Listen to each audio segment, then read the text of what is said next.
நிச்சயமாக கானா வினோத் அவர்களுடைய ரசிகர்களுக்கு இந்த நாள் ஒரு கெட்ட நாளாகத்தான் கண்டிப்பாக இருந்திருக்கும்.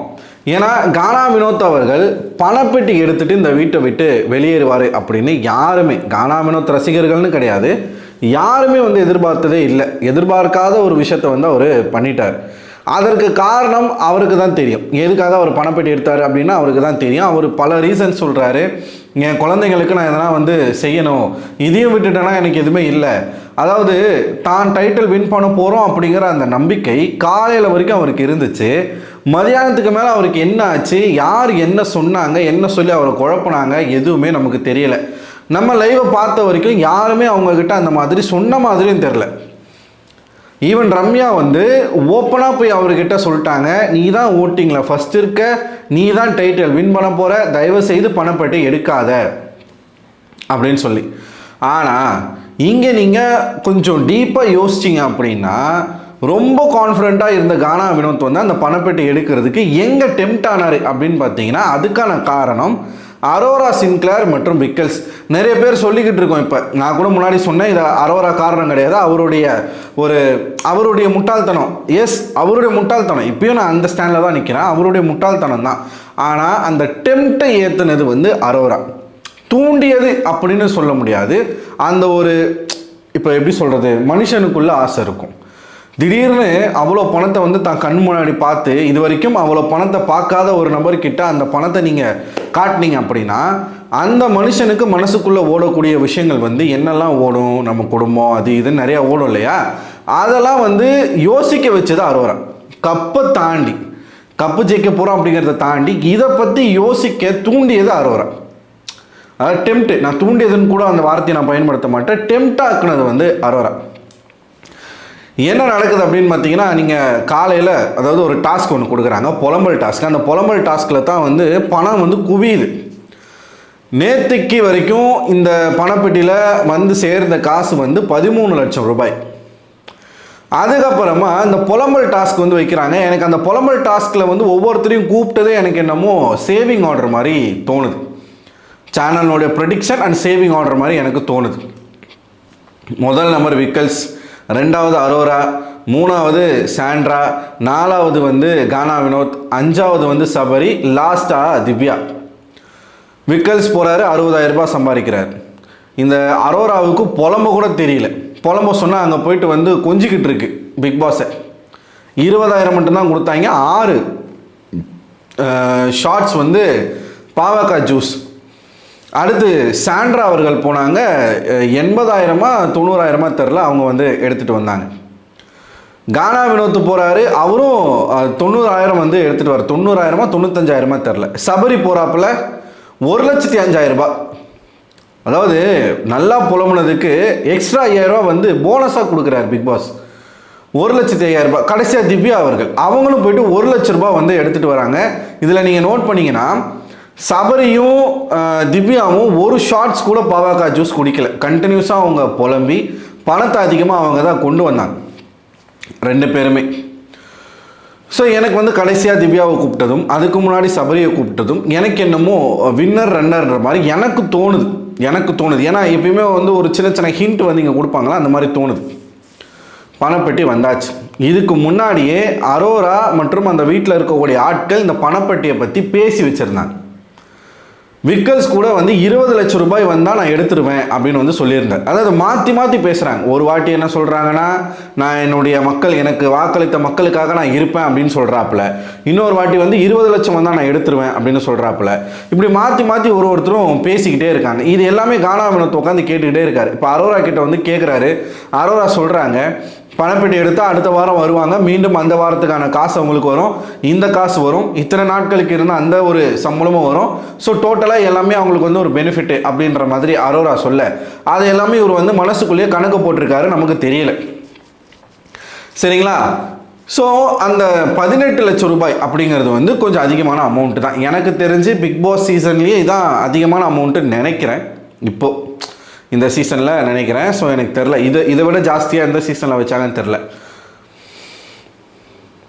அந்த சம்பவம் அப்போ தான் நடக்குது. அந்த பணப்பெட்டி கிட்ட எல்லாரும் போயிட்டாங்க, எல்லாரும் நின்றுக்கிட்டு இருக்காங்க. அப்போ அரோரா என்ன பண்ணுறாங்கன்னா, எடுக்கிற மாதிரி போகிறாங்க, எடுக்க மாட்டுறாங்க. எடுத்துருவா.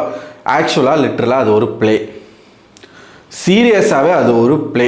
ஏன்னா அரோராவுடைய ரியாக்ஷன்ஸ், அரோராவுடைய சிரிப்பு, மற்றவங்க அதை கேட்கும்போது அரோரா வந்து சிரிச்சுக்கிட்டே பேசுகிறது, பின்னாடி விக்கல்ஸ் நின்று சிரிக்கிறாப்புல, இவங்க 2 பேரும் பயங்கரமாக ப்ளே பண்ணிட்டாங்க இந்த இடத்துல. இதுதான் உண்மை, நம்ம ஏற்றுக்கிறோமோ இல்லையோ அதான் உண்மை. என்ன ப்ளே அப்படின்னா அது வந்து ஒரு ஸ்மார்ட் ப்ளே தான், நான் வந்து அதை தப்பு சொல்ல மாட்டேன், ஸ்மார்ட் ப்ளே. அவங்க வந்து ஒரு ஷீஸ் அ ஸ்மார்ட் பிளேயர், ஓகேவா.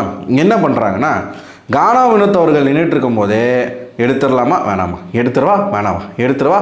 அங்கே இருக்கிறவங்கெல்லாம் போய் கட்டி பிடிக்கிறது, நான் வந்து இந்த வீட்டை விட்டு போயிடுவேன். அதாவது அரோரா ஒரு உருட்டினாங்க பாருங்கள், நான் எடுக்கலான்னு போனேன். அதுக்கப்புறமா வந்து அந்த கன நேரத்தில் எனக்கு ஒரு யோசனை வந்துச்சு, ஐயோ இந்த வீட்டை விட்டு நம்ம போயிடுவோமோ, நம்ம அப்படியே நம்மளை அனுப்பிச்சிருவாங்களோ. இதே அரோரா தான் கானா வினோத்துக்கிட்ட சொன்னாங்க, இன்றைக்கி போனாலும் அடுத்த வாரம் திரும்ப நம்ம வந்துடுவோம், இந்த வார சம்பளம் அந்த வார சம்பளம்னு இதே அரோரா சொல்லிவிட்டு, ஐயோ இதோட நம்ம வந்து போயிடுவோமோ, நம்ம வந்து எவ்வளோ புஷ் பண்ண முடியும் நான் வந்து பார்க்கணுன்னு நினச்சேன்.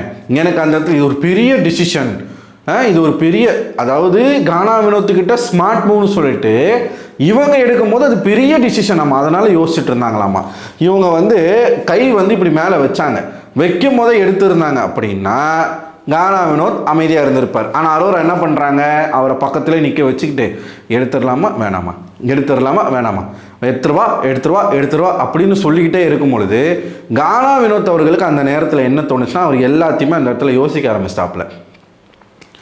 ஒருவேளை நம்ம டைட்டில் வின் பண்ணலைன்னா, ஒருவேளை இந்த காசு நமக்கு வரலைன்னா, எதுக்கு வந்தட விடுவானே. டைட்டில் அப்படிங்கிறது வந்து நமக்கு வந்து கேரண்டியான விஷயம் கிடையாது. இதை இப்போ நம்ம எடுத்தோன்னா இதில் இருக்கக்கூடிய பணம் வந்து நமக்கு வந்துடும். அவர் கேல்குலேட் பண்ணிட்டார், இத்தனை நாட்களுக்கு நம்ம வீட்டில் இருந்த சம்பளமும் இந்த சம்பளமும் சேர்த்து 50 லட்சம் வந்துடும், எனக்கு அது போதும் அப்படின்ற ஒரு முடிவுக்கு வந்து அரோரா எங்கே எடுத்துகிட்டு போகிறான்ற ஒரு பயத்தில் இவர் எடுத்துட்டார். இந்த கேமை லிட்ரலாக விக்கல்ஸும் அரோராவும் சேர்ந்து விளையாடுறாங்க. இந்த கேமை வியானாவும் ரம்யாவும் கண்டுபிடிச்சிட்டாங்க. அவங்க 2 பேரும் ஸ்கெட்ச் போட்டு அவர் எடுக்க வச்சிட்டாங்க. அவங்க 2 பேரும் வந்து அவரை வந்து எல்லாருமே கண்டுபிடிச்சிட்டாங்க. இந்த நம்ம பிரவீன் ராஜா இருக்கட்டும், எல்லாருமே வந்து அவர் எங்கே அது நம்ம கையை விட்டு போயிருமோன்ற ஒரு பயத்தில் எடுத்துட்டாரு, டக்குன்னு எடுத்துட்டாரு. யாருமே ஸ்டாப் பண்ணுறது கூட அங்கே ஆள் இல்லை, டக்குன்றதுக்குள்ளே எடுத்துகிட்டு போயிட்டு பிக் பாஸ் கானா வினோத் அப்படின்னு சொல்லிட்டாப்புல. புரியுதுங்களா? இது வந்து ஒரு ஸ்மார்ட் பிளே தான், நம்ம வந்து அதை குறை சொல்ல முடியாது. Smart play. கானா வினோத் எடுத்த பிறகு அரோராவுக்கு ஒரு சிரிப்பு. இப்போது எல்லாரும் வந்து யாரை ப்ரைஸ் பண்ணிகிட்டு இருக்காங்க, கானா வினோத் அவர்களை தான். கானா வினோத் அவர்கள் தான் டைட்டில் வின் பண்ணுவாருன்னு எல்லாரும் ஓப்பனாகவே பேச ஆரம்பிச்சிட்டாங்க. அரோராவுக்கு டைட்டில் வின் பண்ணுன்ற ஆசை எப்போ அவங்களுக்கு வந்துச்சுன்னு தெரில. ஒரு பக்கம் விக்கல்ஸ்க்கும் விஜய் சேதுபதி தொடர்ச்சியாக அவரை புகழ்ந்துடுறாங்க, அவரும் டைட்டில் வின் பண்ணிடுவாருன்ற நம்பிக்கையில் அவரும் இருக்கார்.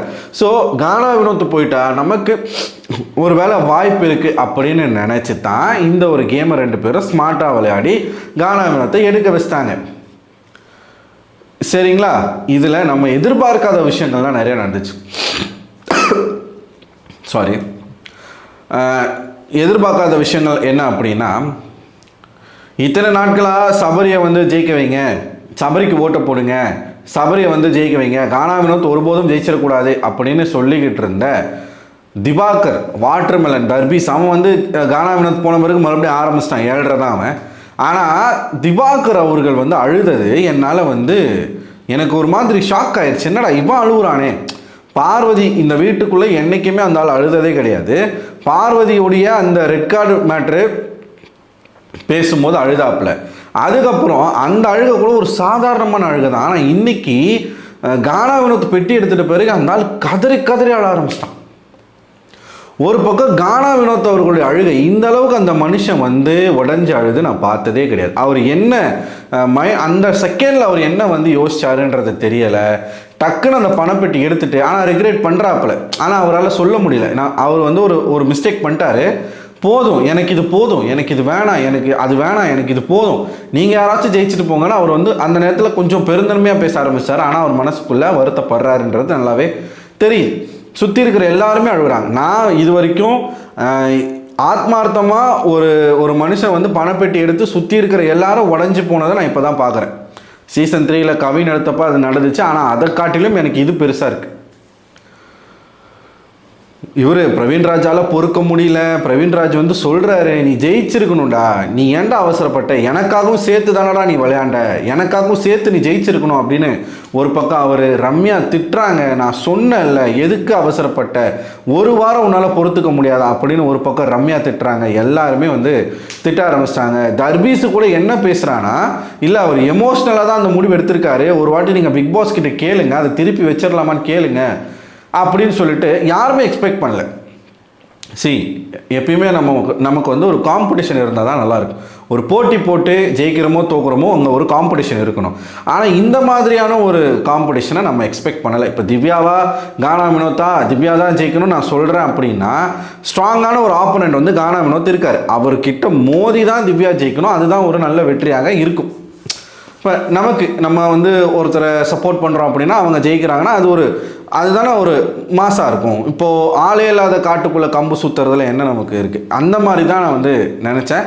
பட் கானா வினோத் அவர்கள் வந்து நிறைய பேரை கஷ்டப்படுத்திட்டு போயிருக்காரு அப்படிங்கிறது நல்லாவே தெரியுது. வெளியில் இருக்கிறவங்களாம் வந்து சீரியஸாக சொல்கிறேன், வெளியில் போய் அவர் ஜெயிச்சிருவார், அதில் வந்து எந்த விதமான மாற்று கருத்தும் கிடையாது. இதை விட பல மடங்கு காசை வந்து அவர் பார்க்க போகிறாரு. இனிமேல் அவருக்கு வந்து வாய்ப்புகள் குவிய போது, எல்லாமே அவருக்கான உதவிகள் வந்து கொட்ட போகிறாங்க. ஆனால் எப்படி பார்த்தாலும் இந்த வீட்டுக்குள்ளே இந்த கேமில் பிக் பாஸ் கேம்குள்ளே கானா வினோத் வந்து தோற்று போயிட்டார் அப்படிங்கிறது தான் நிதர்சனமான உண்மை. இப்போது அடுத்து நீங்கள் பார்த்தீங்க அப்படின்னா, அதுக்கப்புறமா வந்து இதை பற்றிலாம் பேசுகிறாங்க. விக்கல்ஸ் வந்து சிரித்தார், அதெல்லாம் வந்து பேசிகிட்டு இருக்காங்க. கானா வினோத் பணப்பெட்டி எடுத்தோன்னே அவங்க சிரிக்கிறாங்க, அரோராவும் சிரிக்கிறாங்க, விக்கல்ஸும் சிரிக்கிறாங்க. அங்கே இருக்கிற எல்லாருமே நோட் பண்ணிட்டாங்க. நோட் பண்ணி அதை வந்து பேசுகிறாங்க. அப்சரா போய் விக்கல்ஸ் கிட்ட கேட்கும்போது விக்கல்ஸ் வந்து என்ன சொல்கிறாரு, எனக்கு அவர் அழுவுறதை பார்க்கும்போது நாய்க்குட்டி அழுகுற மாதிரி இருந்துச்சான். இந்த நாய் வந்து அப்படி அவர் சொல்லி செஞ்சு காட்டுறாரு, அப்படி அழுவும்ல, எனக்கு அந்த மனுஷன் நாய்க்குட்டி அழுகுற மாதிரி இருக்குன்னு சொல்லிட்டு க்யூட்டாக இருக்குது அவர் அழுவுறது. யாராச்சும் அழுவுறதுல க்யூட்னஸ் பார்ப்பாங்களே? இந்த இந்த விக்கல்ஸ் வந்து பார்த்துருக்காப்புல கானா வினோத் அழுவுறது வந்து க்யூட்டாக இருக்கான், அதனால அவர் சிரிச்சாராமா. எப்பா அதாவது தோசையை திருப்பி போட்டு பார்த்துருக்குறேன், நீ இட்லியவே திருப்பி போடுற பற்றியா, நீ வந்து பெரிய கில்லாடி தான், நம்ம வந்து இல்லைன்னு சொல்ல முடியாது. க்யூட்டாக இருக்குன்னு நினச்சி நான் சிரித்தேன் அப்படின்னு ஒருத்தர் அழுவுறதை பார்த்து நீ உங்களுடைய பிளான் சக்ஸஸ் ஆயிடுச்சு, சிரிச்சிட்டிங்க, பார்த்துட்டாங்க. சமாளிக்கிறதுக்கு நாய்க்குட்டின்ற க்யூட்னஸ்ன்ற என்ன விக்கல்ஸ். சபரி வந்து அரோரா கிட்ட கேட்குறாப்புல. அப்போ அரோரா வந்து எக்ஸ்பிளைன் பண்ணுறாங்க, நான் தான் எடுக்கலான்னு இருந்தேன், நான் பிரவீன் கிட்ட வந்து இது பண்ணேன், விக்கல்ஸ் கிட்ட கட்டி பிடிச்சேன், நான் போயிட்டு வரேன்னு சொன்னேன், நான் வந்து எடுக்கிறதுக்குள்ளே அவர் எடுத்துட்டாரு அப்படின்னு சொல்லிட்டு அவங்க விளக்குறாங்க. நான் வந்து எதுவும் அவர்கிட்ட நான் வந்து சொல்லலை. அவங்க சொல்லும்போது நீங்கள் அவங்க சிரிக்கிறத நீங்கள் நோட் பண்ணலாம், அவங்களுக்கு வந்து சிரிப்பு வருது, ஏன்னா அவங்க நினச்சது நடந்துருச்சுங்க அங்கே, அதனால் அவங்களுக்கு அந்த சிரிப்பு தான் வருது. சரிங்களா? ஸோ வினோத் அவர்கள் போயிட்டாங்க. இப்போது வந்து மக்கள் கானா வினோத் ரசிகர்கள் வந்து நான் ஷோவே பார்க்க மாட்டோம், இனிமேல் நாங்கள் யாருக்குமே ஓட்டு போட மாட்டோம் அப்படின்னு சொல்லக்கூடிய ஒரு கேங் இருக்குது. நான் இனிமேல் இந்த நபருக்கு நான் ஓட்டு பண்ணுவேன் அப்படின்னு சொல்லக்கூடிய கேங் இருக்குது. இப்போது எதுவுமே செய்யாத இந்த ஷோவில் வெறும் 20 நாட்களே விளையாடிய அரோராவை ஜெயிக்க வைக்க போகிறோமா, மொதல் வாரத்தில் இருந்து விளையாடி அடுத்த 50 நாட்கள் ஆள் அட்ரஸே இல்லாமல் இருந்த சபரியை ஜெயிக்க வைக்க போகிறோமா, ஒன்றுமே இல்லாத சாண்ட்ரா விக்கல்ஸை ஜெயிக்க வைக்க போகிறோமா, திவ்யாவை ஜெயிக்க வைக்க போகிறோமா, இது மக்களுடைய முடிவு. ஆனால் சபரி அவர்களுடைய வெற்றி என்பது வினோத்தினுடைய மாபெரும் தோல்வியாக போய் முடிந்துவிடும். எப்படி சொல்கிறேன் அப்படின்னா, திவாகர் வந்து கேமராவாக போயிட்டு ஓட்டு கேட்டாப்புல இதே சபரிக்கு தான். ஒருவேளை சபரி ஜெயிச்சார் அப்படின்னா அது எப்படி ஆட்டோமேட்டிக்காக மாறும், திவாகர் போய் ஓட்டு கேட்டதுனால தமிழ்நாடு மக்கள் வந்து சபரிக்கு ஓட்டை போட்டு ஜெயிக்க வச்சிட்டாங்க அப்படின்னா அவன் பேசுவான்.